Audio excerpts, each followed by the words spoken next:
So in last session we start a new chapter, that is flywheel, and we also discuss some topic in last lecture, that is how to determine fluctuation energy, and also we discuss about design of flywheel. Also we derive the equation for the design of flywheel.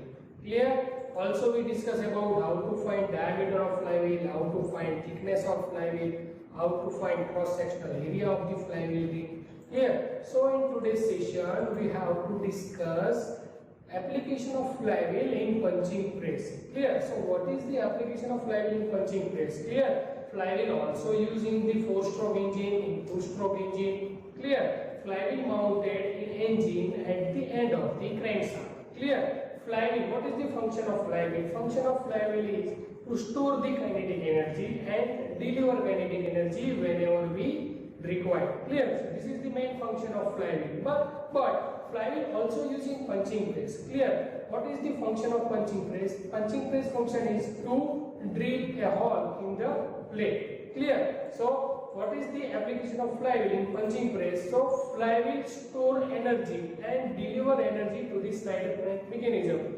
Clear? In the punching press. So you all know what is the function of punching press. You see in this figure, there is one punching press is there, flywheel mounted on punching press. Clear? And in punching press, punch move upward and downward direction cycling and drill hole in one plate of material. Clear? So this is the application of flywheel. So in punching press we have to deliver power in constant rate. Clear? So motor, electric motor supply power to the flywheel and flywheel power supply to the slider crank mechanism. Clear? In punching press our piston is work like a punch. Clear? And we require energy whenever punch come in contact with the plate. Clear? So you see in this figure, there is one flywheel is there, one electric motor is there, and one slider crank mechanism is there. Clear? In bottom side we put one material, plate and die. Clear? So motor, electric motor supply constant power to the flywheel and flywheel supply power to the slider crank mechanism, and slider crank mechanism due to crank and connecting rod, the piston movement is cyclic up and downward direction. Clear? So in this case piston is work like a punch. Clear? And we require energy whenever punch come in contact with material plate. Clear? Because we have to cut this material plate. Clear? So during one revolution piston move one time downward direction and one time upward direction. So during one revolution of crank there is a 2-stroke, one downward stroke and one upward stroke. So duration of one revolution, that is 2 pi. Clear? So during one revolution one hole is drilled. Clear? But we require energy only the portion that we have to cut the material. Clear? The cycle is 0 to 2 pi, but we require energy only when we have to drill the hole. Clear? So in this case there is two type of energy, that is two type of energy is capital E1 and capital E2. So capital E1 energy indicate energy required for one punching operation. Clear? And what is E2? E2 means energy required for actual punching. Clear? So duration of E1 energy, that is 0 to 2 pi, because E1 indicate energy required for one punching operation. And E2, what is E2? That is the energy for the actual punching. Now actual punching occurs during theta 1 to theta 2. Clear? So actual punching, duration of actual punching is theta 1 to theta 2, that is theta 2 minus theta 1. Clear? So you have to remember that there is two type of energy. Capital E1 indicate energy required for the whole punching operation, and capital E2 indicate energy required for actual punching. So duration for E1 energy, that is 2 pi, and duration for the E2 energy, that is theta 2 minus theta 1. Clear? So this is the punching, working of the punching press. Clear? Motor supply power to the flywheel, flywheel store some energy, and this energy they run slider crank mechanism, and slider crank mechanism drill the hole in the plate. Clear? So this is the working of punching press. Now what is energy U1? I also already told you that is energy required for one punching operation, and what is E2? That is energy required for the actual punching. Now we have to some notification we have to consider, that is d1 is equal to diameter of the hole, small d1 is thickness of the hole, and tau is equal to ultimate shear stress. Clear? Now in this case shear stress come in picture because we have to shear the plate for the drill hole. Now what is sheared area of the hole? Clear? Now diameter of hole is d1. So what is the perimeter of hole? That is pi into d1. Now if we want to find the area of the hole, then we have to multiply this perimeter to its thickness. Now what is the equation of the perimeter? That is pi into d1.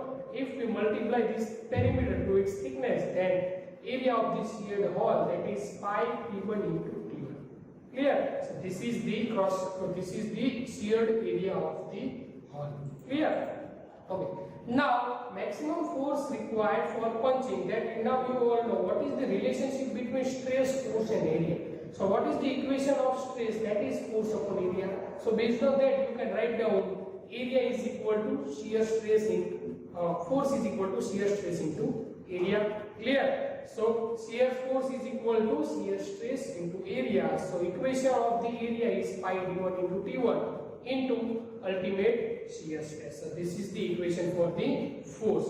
Now therefore work done or energy for the punching operation, that is E. You all know what is the equation of energy, that is 1 by 2 F into D, but in this case our thickness is T. So energy for the punching operation, that is E1 is equal to 1 by 2 F into T. Clear? This is the equation for the punching operation or the energy required for the punching operation.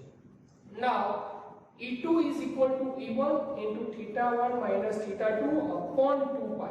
Clear? So how this relationship comes? So you all know E1 energy for the 2 pi revolution and E2 energy for the theta 1 minus theta 2. Clear? So based on that you can write down this equation.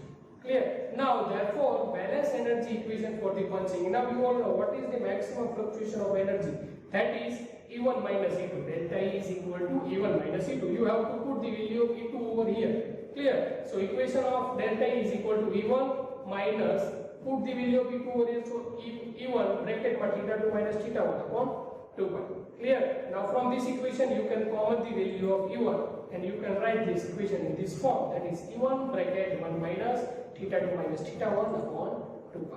Clear? So this is the equation. Now theta 2 and theta 1 can be found using the following relation.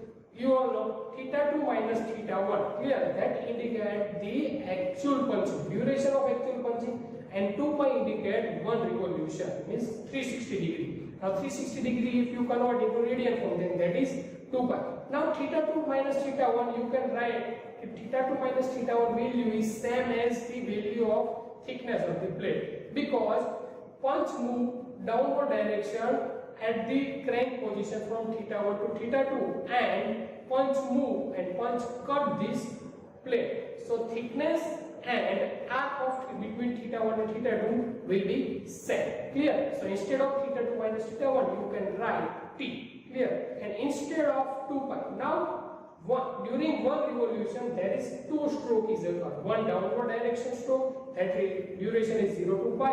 One upward direction stroke, that duration is pi to 2 pi. So during one revolution two stroke is occurs. Clear? So instead of 2 pi you can also write down that is 2s. Clear? Means 2 stroke. Now what is the length of stroke? Now you all know in one stroke piston move from top end side to bottom end side and crank move from theta is equal to 0 to pi. Means it indicates the diameter of the crank. Clear? Now instead of diameter you can write down 2 times radius. So that is a 2 stroke. So 2 stroke, 1 stroke is equal to diameter, and instead of diameter you can write 2r, 2 times radius. So instead of 2s you can write 4r. So final equation is theta 2 minus theta 1 upon 2 pi is equal to T upon 2 times stroke is equal to T upon 4 times radius, crank radius. Clear? So where T indicate thickness of material to be punched and S indicate stroke of the punch, and 1 stroke is equal to 2 times radius.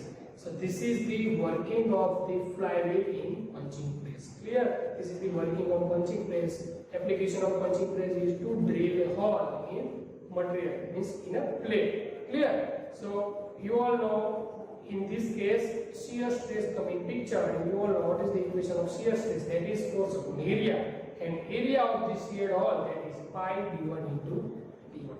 Clear? So in today's session we discuss how to use flywheel in punching press, what is the application of punching press, clear, how flywheel deliver energy in the punching press, clear, there is two type of energy, capital E1 and capital E2.